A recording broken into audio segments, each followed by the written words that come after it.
மீடிப்பூர் விளையாடியில் உங்கள் அனைவரையும் சந்திப்பதில் பெரும் மகிழ்ச்சி. 19 வயதுக்குட்பட்ட உலகினம் பொழுது சிம்பாப்வேயில் நடைபெற்றுக் கொண்டிருக்கிறது என்பது குறிப்பிடத்தக்கது. இப்போ சூப்பர் 6 போட்டிகள் நடைபெற்றுக் கொண்டிருக்கிறது என்பது குறிப்பிடத்தக்கதாகவே இன்றைய தினத்தில் இந்தியா 19 வயதுக்குட்பட்ட அணியும் பரம எதிரியான பாகிஸ்தான் 19 வயதுக்குட்பட்ட அணியும் இன்றைய தினத்தில் புலுவாயாவில் மோதியிருந்தது குறிப்பிடத்தக்கது.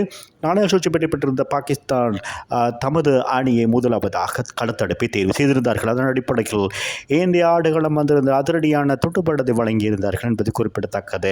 முதல் விக்கெட்டுக்காக சூரியவன்சி 22 பந்துகளில் 4 ஓட்டங்கள் 5-6 ஓட்டம் 1 ரன்களாக 30 ஓட்டங்களோட ஆட்டம் விளக்க அடுத்தடுத்து 3 விக்கெட்டுகள் வீழ்த்தப்பட்டது என்பது குறிப்பிடத்தக்கது. அடுத்த 4 பந்து வீச்சில் 47 ஓட்டங்களுக்கு 3 விக்கெட்டுகளை இழந்து தடுமாறியிருந்தது. அருண் ஜார்ஜ் 16 ஓட்டங்களோடும் ஆயுஷ் மாத்ரே அணியின் தலைவர் 0 ஆட்டம் விளக்க இந்திய அணி ஒரு இக்கட்டான சூழ்நிலையில் இருந்தது என்பது குறிப்பிடத்தக்கதாகவே 4வது விக்கெட்டுக்கான இணைப்பாட்டம் விஹான் மல்ஹோத்ரா மற்றும் திரிவேடி ஆகிய இருவரும் 62 ஓட்டு பெறுமதி வாய்ந்த இணைப்பாட்டத்தை அமைத்திருந்தார்கள். இதில் திரிவேடி 4 ஓட்டங்கள் 2-6 ஓட்டம் 1 ரன்களாக 35 ஓட்டங்களையும் அபிஜன் குண்டு 16 ஓட்டங்களையும் பெற்றுக் கொடுத்தது குறிப்பிடத்தக்கது. விஹான் மல்ஹோத்ரா 21 ஓட்டங்களையும் ஆட்டம் இழந்து வெளியிருந்தார். அதன் பின்னதாக அம்ரீஸ் 4 ஓட்டங்கள் 2 ரன்களாக 29 ஓட்டங்களையும் பெற்றுக் கொடுத்து ஆட்டம் இழந்தமை குறிப்பிடத்தக்கது. அதன் பின்னதாக 8வது விக்கெட்டுக்கான ஒரு இணைப்பாட்டத்தை அமைத்திருந்தார்கள். கனிஷாவ் கான் மற்றும் கீலைன் பட்டால் ஆகிய இருவரும் அதிரடியான துட்டுப்பாட்டத்தை வழங்கியிருந்தார்கள். இந்த 2 வீரர்களும் 31 பந்துகளில் 50 ஓட்டங்களை இணைப்பாட்டம் அமைத்திருந்தார்கள் என்பது குறிப்பிடத்தக்கது. இந்திய அணிக்கு வலுவான ஒரு ஓட்ட எண்ணிக்கை பெற்றுக் கொடுப்பதற்கு முக்கிய காரணமாக அமைத்திருந்தார்கள். கனிஷாவ் கான் 29 பந்துகளில் 4 ஓட்டங்கள் 4-6 ஓட்டம் 3 ரன்கள் 35 ஓட்டங்களை பெற்று ஆட்டம் விளக்க கிலான் பட்டேல் 15 பந்துகளில் 4 ஓட்டங்கள் 2-6 ஓட்டம் 1 ரன்களாக 21 ஓட்டங்கள் தீபேஷ் தேவேந்திரன் 1 ஓட்டத்தோடும் மற்றும் ஹனில் பட்டேல் 1 ஓட்டத்தோடும் ஆட்டம் விளக்காத இந்த விளக்கில் இந்திய 19 வயதுக்குட்பட்ட அணி 49.5 பந்து வீச்சில் சகல விக்கெட்டுகள் இழந்து 252 ஓட்டங்களை பெற்றுக் கொடுத்தது.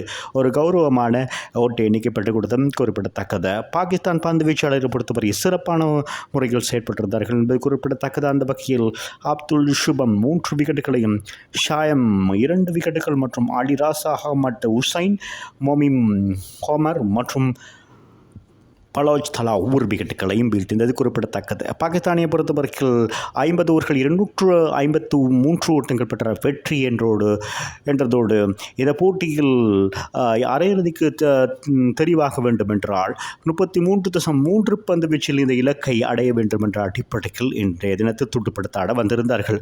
அதன் அடிப்படையில் பாகிஸ்தான் துடுப்பாட்ட வீரர் உஸ்மான் கான் அதிகப்படியாக 4 ஓட்டங்கள் 7 அடங்களாக 66 ஓட்டங்களை பெற்றுக் கொடுத்து ஆட்டம் இழந்ததோடு அன்சா ஷகூர் 4 ஓட்டங்கள் 8 இடங்களாக 49 ஓட்டங்களை பெற்றுக் கொடுத்து ஆட்டம் இழந்திருந்தார். அணியின் தலைவர் ஃபார்ஹான் யூசப் 4 ஓட்டங்கள் 6 ஓட்டங்கள் 2 இடங்களாக 38 ஓட்டங்களை பெற்றுக் கொடுத்து ஆட்டம் விளக்க ஏனைய வீரர்கள் சொல்லும்படியான ஓட்டங்களை பெறவில்லை என்பது குறிப்பிடத்தக்கது. இந்திய பந்து வீச்சாளர்கள் சுழற்பந்து வீச்சிலே கட்டுப்படுத்தியிருந்தார்கள். 46.2 பந்து வீச்சில் சகல விக்கெட்டுகளையும் இழந்திருந்தார்கள். பாகிஸ்தான் 19 வயதுக்குட்பட்ட அணி என்பது குறிப்பிடத்தக்கதாகவே இந்த போட்டியில் 58 ஓட்டங்கள் வித்தியாசத்தில் இந்திய 19 வயதுக்குட்பட்ட அணி வெற்றி பெற்று அரையிறுதிக்கு தெரிவாகி இருக்கிறார்கள் என்பது குறிப்பிடத்தக்கது. ஆகவே பாகிஸ்தான் 19 வயதுக்குட்பட்ட அணி இப்பொழுது இந்த போட்டித் தொடரிலிருந்து வெளியேற்றப்பட்டிருக்கிறது என்பது குறிப்பிடத்தக்கது. இந்திய ரசிகர்களுக்கு ஒரு சந்தோஷமான விடயமாக மாறியிருக்கிறது.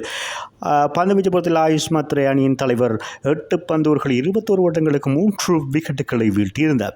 கிலான் பட்டேல் 9.2 பந்து வீச்சில் 1 ஓட்டமற்ற பந்தோர் 35 ஓட்டங்களுக்கு 3 விக்கெட்டுகளையும் அம்ரீஸ் ஹனில் பட்டேல் மற்றும் கனிஷாவ் கான் விஹான் மல்ஹோத்ரா தலா 1 விக்கெட்டுகளையும் வீழ்த்தியது குறிப்பிடத்தக்கது.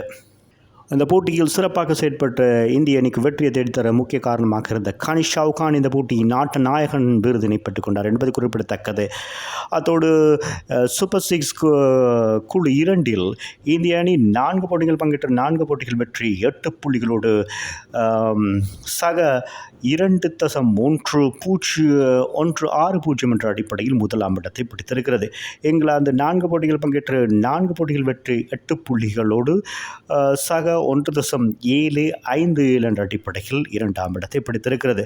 ஆகவே இந்தியா மற்றும் இங்கிலாந்து, ஆப்கானிஸ்தான் மற்றும் ஆஸ்திரேலியா ஆகிய 4 அணிகள் இப்பொழுது இந்த 19 வயதுக்குட்பட்ட உலக கிண்ணத்தில் அரையிறுதிப் போட்டிக்கு தகுதி பெற்றிருக்கிறார்கள் என்பது குறிப்பிடத்தக்கது. ஆகவே 2வது அரையிறுதிப் போட்டியில் 4ஆம் திகதியில் இந்தியா மற்றும் ஆப்கானிஸ்தான் ஆகிய 2 அணிகள் அரையிறுதியில் மோத இருப்பதும் குறிப்பிடத்தக்கது. மீண்டும் ஒரு விளையாடி உங்களை சந்திக்கும் வரை உங்களிடமிருந்து விடைபெறுவது உங்கள் அன்பின் பாத்துல்லை தாஸ். வணக்கம் அன்பு சொந்தங்களே.